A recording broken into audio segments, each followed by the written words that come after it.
Di kedalaman laut, setiap tarikan napas adalah bagian dari perjuangan. Menyusuri terumbu karang, menikmati keheningan, dan berburu di habitat alami menjadi pengalaman yang menguji keberanian, kesabaran, serta kemampuan membaca alam.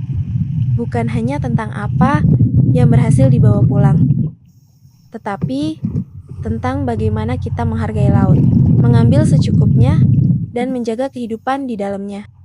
Satu napas, satu petualangan, satu rasa hormat untuk laut.